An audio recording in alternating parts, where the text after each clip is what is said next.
Welcome to my YouTube channel cartoon Dhamaka हुतेश।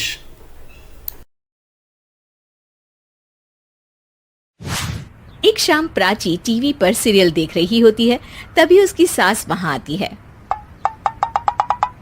अरे serial में तो ऐसे मग्न है जैसे आज रात का खाना पड़ोसी आकर बनाएंगे। मुझे पता ही नहीं था आपने अपने बेटे की शादी पड़ोस में भी की हुई है। हैं? मतलब? मतलब इस घर में सारा काम बहू ही करती है, आप तो सिर्फ खर्राटे मारती हैं। अच्छा जी, फिलहाल तो तुम आराम फरमा रही हो, चलो जाओ, ये मेरे टीवी देखने का समय है। आहा, इसीलिए मुझे भगाया जा रहा है। सॉरी, अब तो बिल्कुल नहीं जाऊंगी। प्राची की इस बात पर दोनों सास बहू के बीच टीवी रिमोट के पीछे बच्चों जैसे छीना झपटी शुरू हो जाती है, जिसके बीच श्लोक भी काम से घर वापस आ जाता है। आज मेरी चूहे बिल्ली की जोड़ी किस बात पर झगड़ रही है? अरे तेरे बीवी मुझे टीवी ही नहीं देखने दे रही। अरे तुम्हारी मम्मी मुझे खाना बनाने के लिए फोर्स कर रही है। अरे वाह, ऐसे बेतुके रीजन पर तो बच्चे भी झगड़ा नहीं करते। अरे मुझे कुछ मत बोल, सब इसने ही शुरू किया है। हाँ हाँ, जैसे आप तो बहुत दूध की धूली है ना। अरे बस, दोनों चुप। प्राची जाओ, खाने की तैयारी करो। और माँ तुम छोड़ो, तुम्हें क्या बोलूं, शांति से अपना सीरियल देखो, मुझे दोबारा लड़ने की आवाज सुनाई नहीं देनी चाहिए। ऐसा बोलकर श्लोक वहां से चला जाता है, जिसके पीछे पीछे प्राची भी कुछ न कुछ बड़बड़ाते हुए रसोई में चली जाती है।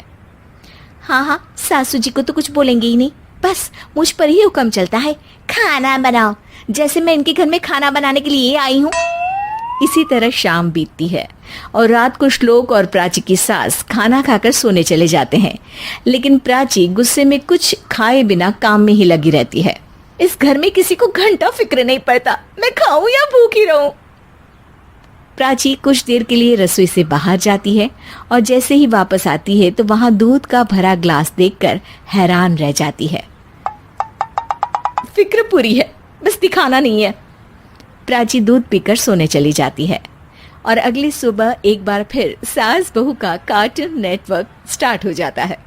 ये तुमने ही किया है। अरे अजीब जबरदस्ती है, मैं बोल रही हूँ मैंने कुछ नहीं किया। दोनों ने मिलकर पूरे घर को पागल खाना बनाया हुआ है। यहाँ कोई नॉर्मल इंसान तो रह ही नहीं सकता, इसीलिए अब पड़ोसी क्या रिश्तेदार भी घर आने से कतराते हैं। और सुन बेटे, तू भी चंगा, तेरी माँ भी चंगी, तेरी बीवी भी चंगी, रिश्तेदार। हाँ जी, आपको नहीं पता क्या, गंगाधर ही शक्तिमान है, रिश्तेदार ही। हाँ हाँ, बस समझ गया। कभी जानवरों जैसे लड़ेंगी तो कभी जुगलबंदी करेंगी। भाई मैं आप दोनों के बीच में नहीं फंसना चाहता। सास बहू की इस मनमौजी जोड़ी से परेशान होकर श्लोक अपना सिर खुजलाता वहां से चला जाता है। चलो अब मैं भी कीर्तन में जा रही हूँ। इस पर जैसे ही सास कमरे में अपना पर्स लेने जाती है तो वहां नाश्ते की प्लेट रखी देख मुस्कुराने लगती है और नाश्ता करके घर से बाहर निकलते हुए कुछ पैसे टेबल पर रख जाती है, जिसके कुछ देर बाद सिलेंडर वाला घर आता है। ओ मोरी मैया, मैं सिलेंडर के बारे में तो बिल्कुल भूल ही गई थी। घर खर्च के सारे पैसे भी मम्मी के पास है और श्लोक से बोला तो उल्टा 4 बात सुनाएंगे। प्राची ये सोच ही रही होती है कि अचानक उसका चेहरा चमक उठता है और वो घर में आकर इधर उधर देखने लगती है। तभी उसकी नजर टेबल पर रखे पैसों पर पड़ती है, जिन्हें वो सिलेंडर वाले को दे देती है। ये सब श्लोक देख लेता है। अच्छा बेटे, इतना बड़ा घोटाला, सबके सामने मैं तेरी दुश्मन और पीठ पीछे तेरी मेरी यारी। इस पर श्लोक एक प्लान बनाता है और शाम को सब एक साथ बैठे होने पर बोलने लगता है। माँ, तुम दोनों की बहुत लड़ाई होती है, इसलिए मैं सोच रहा हूँ कि प्राची को उसके घर छोड़ाऊं, इससे वो भी खुश रहेगी और तुम भी। अचानक श्लोक की ये बात सुनकर सास बहू शौक से उसकी तरफ देखती हैं। अरे ऐसे कैसे घर छोड़ाओगे, मुझे कहीं नहीं जाना। अरे तुमने बोला नहीं पर मैंने सुन लिया, तुम्हें मम्मी के साथ रहना अच्छा नहीं लगता, मुझे पता है। अरे वो, अरे जब बहू खुद कुछ काम बोले तो वो तुझे सुनता नहीं, और अब जो इसने बोला ही नहीं वो तू समझ गया। जब उसे नहीं जाना तो फिर जबरदस्ती क्यों कर रहा है? अच्छा, फिर आपको मौसी के घर छोड़ाता हूँ। बस अब आप दोनों एक घर में एक छत के नीचे नहीं रह सकती। मैं इस टॉम एंड जेरी की जोड़ी को और नहीं झेल सकता। है? ऐसे कैसे नहीं रह सकते?